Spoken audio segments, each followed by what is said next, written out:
morning show here. Thank you very much. Yes. Good morning, our viewers of the Family Church of Uganda TV. Yes. Thank you so much for inviting me again and again, because I'm not a visitor here. Yes, and we are going to discuss autism. Yes. That is true. For those who might not know, or for those who are wondering where you've seen her, well, you must have seen her on the Health Pot show. Yes. That also happens here at Church of Uganda Family Sure, TV. yes. Definitely. So, on 2nd April, we celebrated World Autism Day. Why is it important? Why does autism have a day of its own? Yes. Thank you very much. Yes, you see the world over, there are so many world days. We see the World AIDS Day, we see Women's Day, That's true. we see the Girl Child Day. Yeah. So, 2nd April was put together globally to celebrate the autism child and people. So it is called the World Autism Awareness Day. Word, you know? So it is very important because we know that autism is a syndrome. It is a spectrum of many symptoms and signs. That's why it's called a syndrome. It means it's not a disease. It is not just an illness, like you know, you have malaria, you have fever. It is made up of many different symptoms.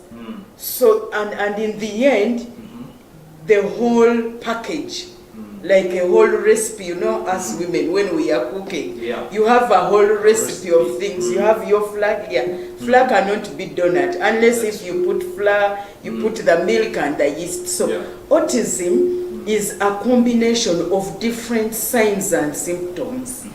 So the world put together 2nd April to celebrate autism. And in the essence, basically, it is to increase awareness.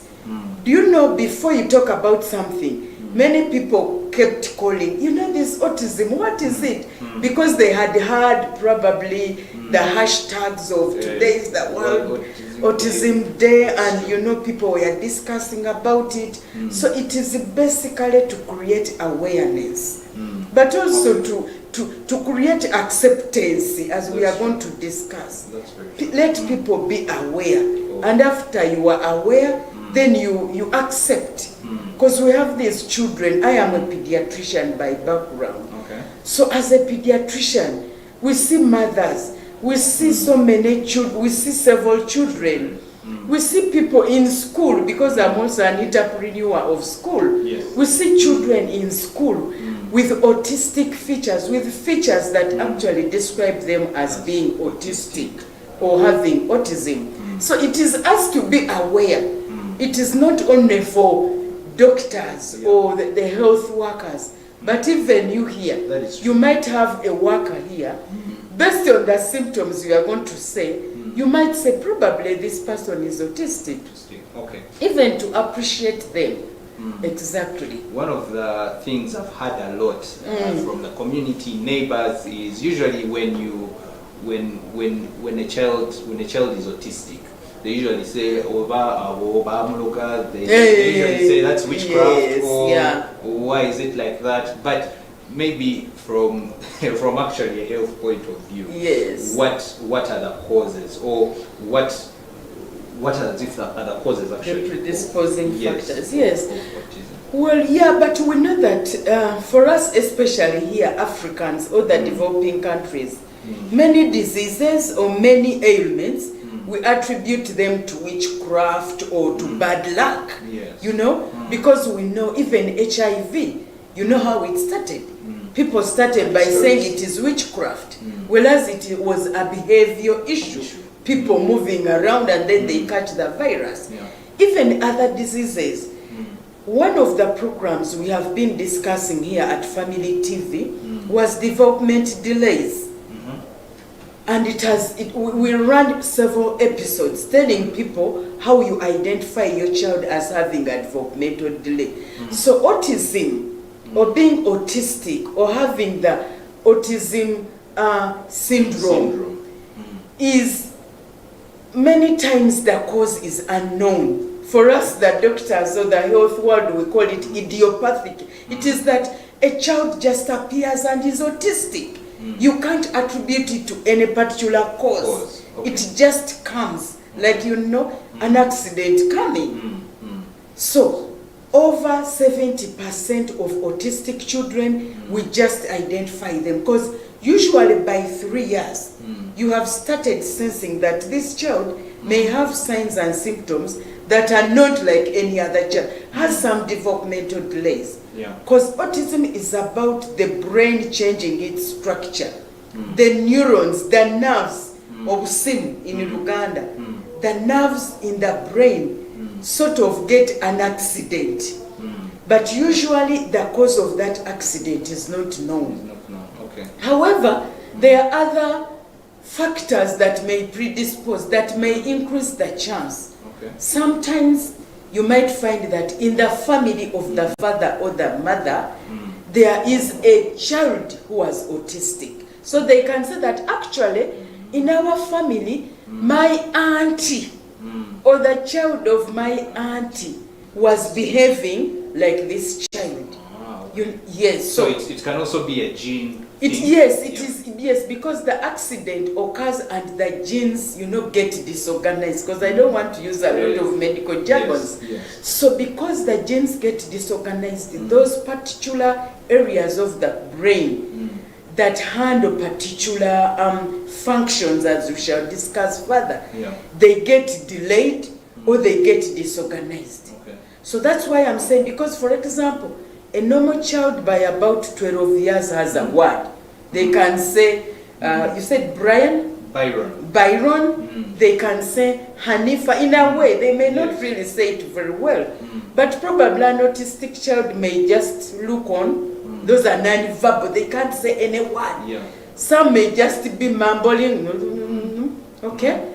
Because the accident has occurred in the parts of the brain that affect certain symptoms, as we are going to discuss them. What are those symptoms? So really the cause is let's not attach witchcraft. Let you not accuse your neighbor. Like I'm here with you and I'm like, I think Byron did something, not really. And that's a big thing, acceptance. That's why I talked of acceptance.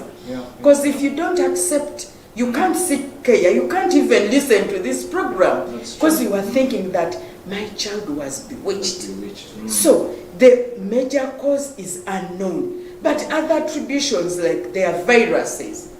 Some viruses can can cause accidents onto your genes, and then the brain parts that affect that are supposed to help certain functions of speech and movement and whatever get disorganized. Alcohol also has been attributed. Are you sure? Yes. Okay. So if you know any pregnant listener here, please, alcohol has had some attribution as a predisposing factor. That's why us as clinicians, we tell mothers the moment you are pregnant, please avoid alcohol. You need to make it clear that also wine might be alcohol. Oh, wine is okay. Alcohol is alcohol. The moment there is OH, chemistry, I think they call it. I mean, I just learned recently that they call it big mineral water bottle, but they really mean alcohol. So really, the major take home is that the cause is unknown. But it can run in families, it can be a virus, so a mother just gets a fever, it can run in families, So basically, the major signs and symptoms usually are seen by around 3 years. 3 years. Because, the brain part of, development occurs around that time. We talked about early childhood development in the health spot. In the health pot, I will keep referring to you that a child below 8 years, that's when you actually see most, developments. So usually by about 3 years, you can see a child is not doing well. And by the way, do you know autism is more in boys than girls? Really? It has been found that it is more. Why though? Well, as I said, the causes are known, so most of the explanations may not be known. But studies have shown that actually, if you have a father who has a familial history, it is more likely that probably that history may end up with the gene, may go into the boy. Probably it is on the Y chromosome, but I don't want to go into a lot of science. So basically, there are so many symptoms or signs. You know what you can actually see and you suspect. Majorly the issue about communication or talking, the verbal. You find that a child at about 3 years is not able to talk or does not talk like their counterparts. So some children, by the way, are identified on social events. They are there, the child cannot socialize, because that's another classical symptom. Really? Yes, there is a way they don't, well, they can like to socialize, but they don't like to be with other children, or when they are with them, they don't behave like others. They like to be alone in a corner. They are loners, you know. You find every child is like maybe on these things they are, they used to play. The child is alone, you know, or clings onto a toy.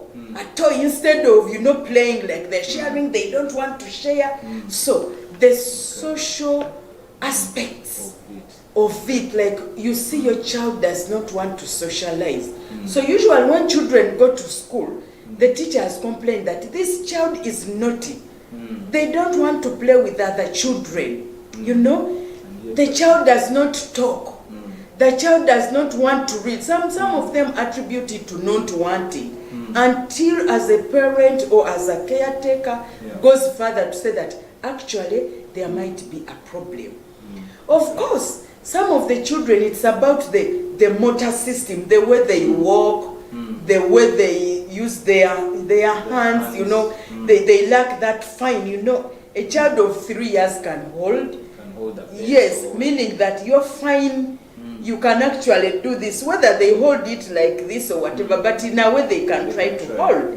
But an autistic child will find it so difficult, may try to change even holding this may not really, you know, because their motor system, the system that works on their muscles, you know, because holding is about putting together the brain, the eyes, and the thinking. Really a brain function. It is a brain function, and you know, we said it is about a brain structure accident.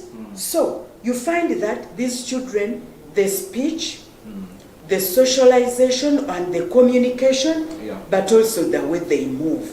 So as a parent, most times they say, my child has delayed speaking. Yes. So the elder sister was able to say mama at 1 year or 1.5. This one is just saying, you know. This child does not sit properly. This child has not walked at an age that I saw the elder or like the neighbor's children. Because we said it is affecting the motor, the muscles, because muscles help in movement. So everything is usually delayed. Everything is delayed. That's why we are talking about delayed milestones. But the major milestones about the verbal, the communication, socialization, and communication. Because communication, for a child, for us pediatricians, we know, the child may walk in a room. If the child has never seen me as Dr. Hanifa, the child may not jump to laugh and be happy with me. And that is very normal. But this autistic child, the moment they will come, they will laugh with me, they will jump around, they will show as though they already know the place. So that is a behavior or communication problem. And that is also a symptom. Because, for example, even me, if I'd just come here, I don't even know the social etiquettes here, and I'm like, you know, I wait, and I'm told to sit, and that's also class with children. When they enter with their child to come and be examined, they first cling onto the mother, you know, usually. And until I'm like, I entice them, I laugh, I give them a tour, I show that we are actually friends. But an autistic child, one of the classic symptoms, the moment they will enter, they want to jump on me, they will be my friends, they will already be moving around and climbing things and you know all that. You know? And the other symptoms are so many. But they may fear to climb stairs. Yes, they fear heights. Okay. So when a child is walking, you might find that wherever they reach stairs, they stop. You know? They fear noise or sound. So when you go with them, for example, for a birthday, people are shouting. They are singing happy birthday. For them, they will run away and try to avoid the noise or that, you know, because that socialization factor, they want to be alone, or they will run away with that toy and they want to play alone. And that is also another side of it. But sometimes they over want to play or laugh. For example, you try to show that you are not happy, then they will laugh. So it is like there is discoordination. They have done something wrong and you are hard on them. They will laugh, they will want to play at that They point. will love to play at that. Well, as a normal child, if you threaten them, they will either cry or show that they are, moody. So for these ones, they don't show that. At the time they are supposed to be moody or really unhappy, for them they will laugh. At the time when they would be happy and laughing, they are moody. So, like I said, it is a syndrome. A syndrome is a combination of several things, signs and symptoms. Is it treatable? Do they get better over time, or they are autistic all their lives? Oh, the bad news is that autism has no cure. It is a lifetime disorder. It is there forever. However, they can show improvement in the quality of life. For example, if an autistic child goes to baby class, they may not want to sit with anyone. But with the time as they are, worked upon, because the issues about behavior change and working upon them and, knowing how to handle them, you might find that they allow to sit with someone. So the improvement is in the quality of life. Because let me tell you, autistic children, they actually have mild to severe forms. Severe forms cannot even use the toilet. They just, pee anywhere. They just, But as the training of toilet goes on, they can actually show signs that I want to use the bathroom. Even talking. When you take them, as we shall see, to speech specialists and you do all those things, they can improve in the way they communicate.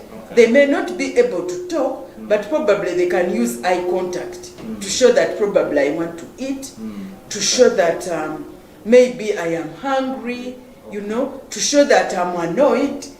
They just improve the quality of life. But once a child is autistic, unfortunately, that child will be autistic forever. So there is really no cure. But what happens is that as practitioners, different, there are improvements. There are improvements in the way of life. In the way of life. Like they can even be here at the workplace.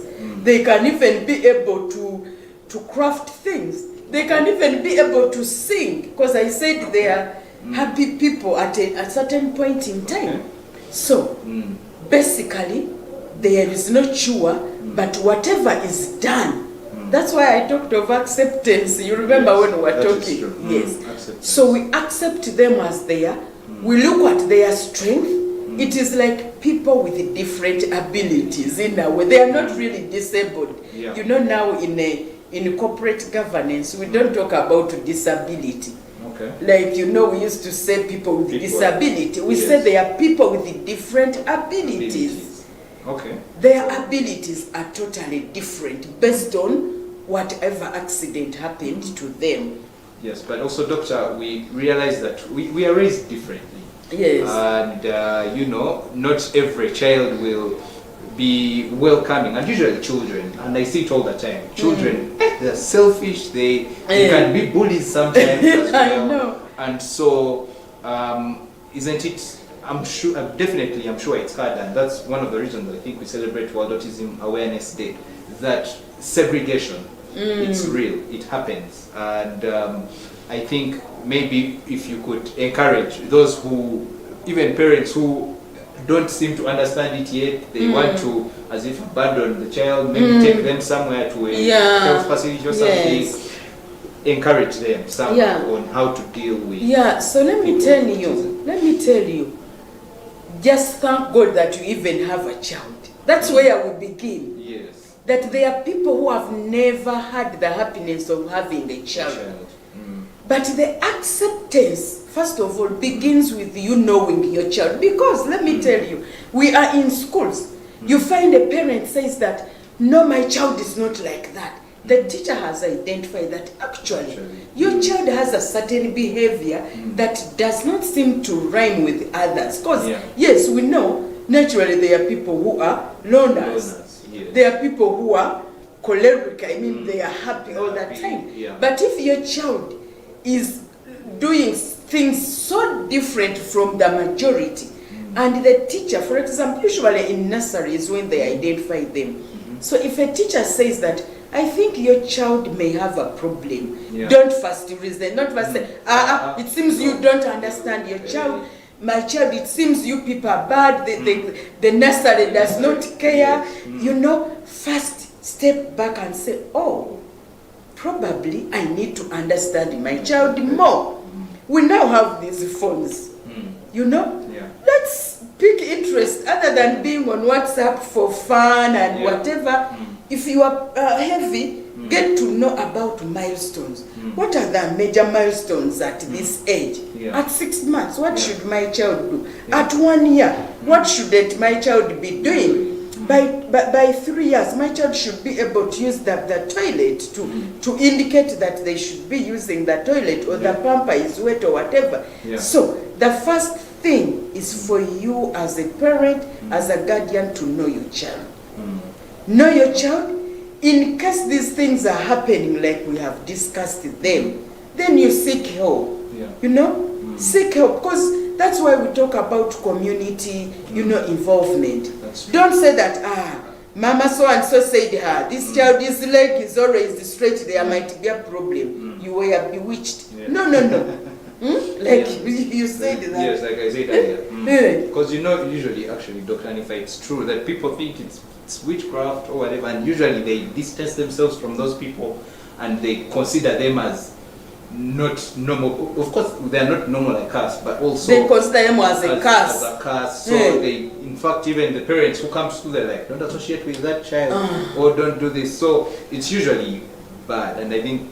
But remember, we said it's not an illness like flu that it will get you. So even if my child sits with your child, you know, it is not that my child is autistic, they will pass on the autism to your child. So, first of all, the acceptance. But I think let's also begin earlier on that mothers, the moment you are pregnant, go for antenatal. And we actually discussed this on the health pod. You can't check on our website and on our Facebook page, on our YouTube. You know, we discussed antenatal care. Because you see, some of these things can actually be identified during antenatal.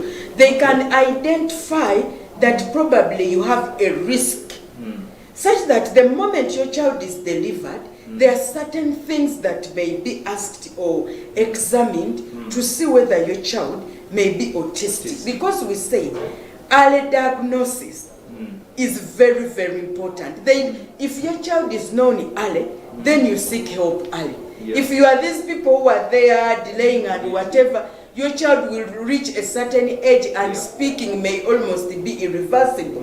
Whereas if your child is diagnosed early, then you can actually get some improvement in the quality of life. So even beginning with antenatal, attend antenatal like we advise, so that we can actually suspect or be able to, you know, to understand whether you can be autistic, deliver from a health facility under good hands, you know, and then continue seeking care from a skilled person. You know, because as I said, you are taking your alcohol, you have a history, the child is not developing well, then, you know, because even early enough you can be able to suspect, why isn't this child doing this? Why is this child probably doing this and this? So the major issue is for you to start right from the time when one is pregnant.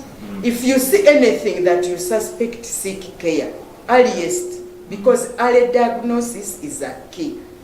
And of course, accept your child, my dear parents, especially as mothers.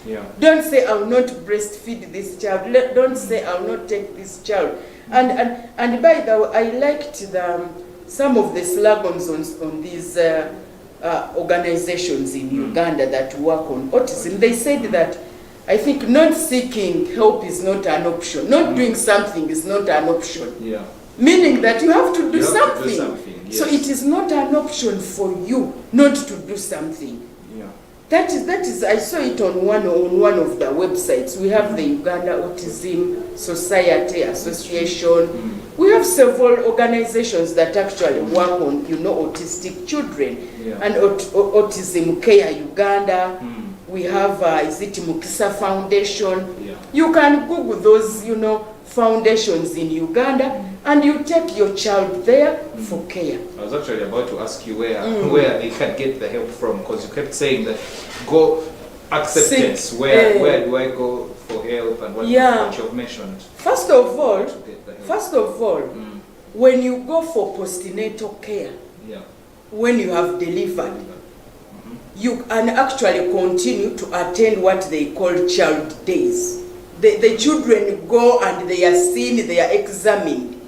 In different health facilities in Uganda, we have those child days plus. They happen every time. You can actually find when. In April, there is, I think, one in July and all that. So when you go for, don't say my child is totally okay, oh, I just don't understand my child. When you go to any health worker, they can be able to examine and tell you that this child may not be feeling well. Bigger hospitals have neuroclinics, clinics that follow up children that may have developmental delays. In the brain. Go to those clinics. When you go to those clinics I mean areas probably within public hospitals. They will tell you, for example, Mulago, there is the neuroclinic that runs every Wednesday. So if you go, Mengo Hospital has, in Zambia, many hospitals, even up country, they say they go and see those children. Some of them are seen in clinics that see people whom they call they are psychotic. Because we know that autistic children can actually grow and they be as though they have, we used to call them mad, but for us we know they have those psychotic tendencies, like, you know, they are manic, they are hyper, they are what. But are they violent? I wanted to ask you that actually. Are they violent? If they get to the psychotic level, they can be violent, but many times they are the happy ones. But when they get psychotic and the mood, depending on, I said they can be mild to severe. So the severe forms can be a bit violent, but sometimes the violence is abbreviated by, you know, these factors. Maybe people are bullying them, people are not understanding them, people are challenging them, people are, you know, those things that irritate them. The irritators, yes. If they get to a lot of noise, like there is music, they can jump over and run away because they are trying to avoid the what. So when you see that, they can actually be as though they are aggressive or whatever. But yes, it can happen depending on the severity. So when you go to any hospital, you can tell any Musawu, that probably my child is not talking well. Probably my child is not walking well. The way the child is walking, the hand is usually here. Or the child is walking, the neck is always here. Or the child is walking tiptoeing, or the child is walking in a funny way, or my child is over laughing. You know that is a symptom. That's also a symptom? Yes. Okay. Because you might find your child, all the time the child is laughing. Even when, oh, my child is speaking. Because I said they fail to hold moods. So the child will be moody all the time. The child never laughs. The child never smiles. The child is not happy anytime. Every time the child is not happy or is even just laughing. So you go and seek help. Any hospital can be able to identify and say, oh, this child may have a problem. Can we go? And they do a brain scan. You know, but even us as clinicians, as doctors, as health workers, we can be able to pull together, pulling P double, or we pull L. We pull together symptoms. Like I said, it is a syndrome with several symptoms. So if I see these symptoms, I can suspect and say, please, can we understand this child more? Then there are score sheets which you can say, since this child has ABCD, I take your history. If I find you have that history, it is also a red flag. Okay? Then we do a brain scan. So they scan the brain and see there are those parts classical features that indicate that actually there is a problem in the brain. All right. We are coming towards the end, Dr. Anifa, and I'm sure we could talk about this for a long time. But as we conclude, what are some of the things that for those watching us out there that they need to really know, as if take homes? The take homes. The take homes for autism, what they need to know and how they need to handle it. So the take homes, my dear listeners and viewers, the take home is that autism is for real. It has no cure, but it is not an illness that is contagious. It is not a witch. It's not witchcraft. It is not witchcraft. It is you cannot pass it over to you. So if your child is in school, don't say my child cannot sit with a child who seems to be autistic, because in the end the mothers can declare that my child is autistic to teachers or whatever. So don't deny this child of the opportunity. Let's be aware that these people exist in society, because they actually grow. They can even be here in the workplace. Definitely. So let's accept people with different abilities. Let's not just ignore them or irritate them or discriminate them, because they are there, they are part of our society. Two, my dear parents, if you find your child has a delay in milestone, please seek medical attention as soon as possible.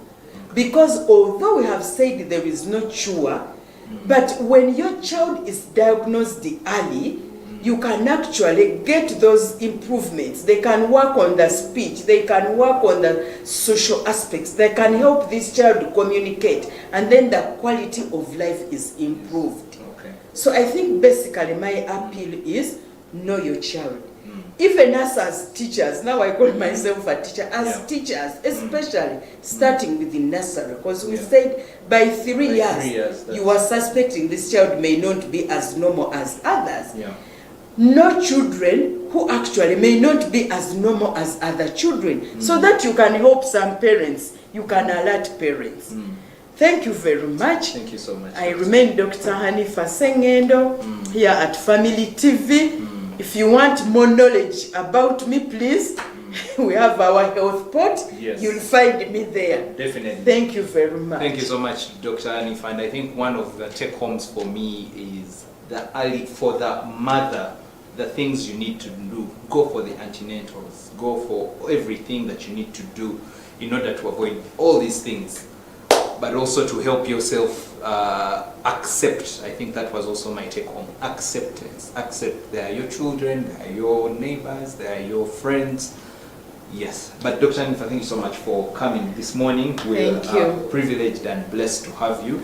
We'll definitely steal you more often from Health Court to come and educate us about some of these things. But in case you have any more questions, feel free to they'll ask the questions, they'll definitely reach Dr. Hanifa somehow and probably answer them another time when we invite her over. But you can catch us again tomorrow at same time, 7 a.m. here at Church of Uganda Family TV. Thank you so much for waking up with us. We'll see you tomorrow at 7 a.m. God bless.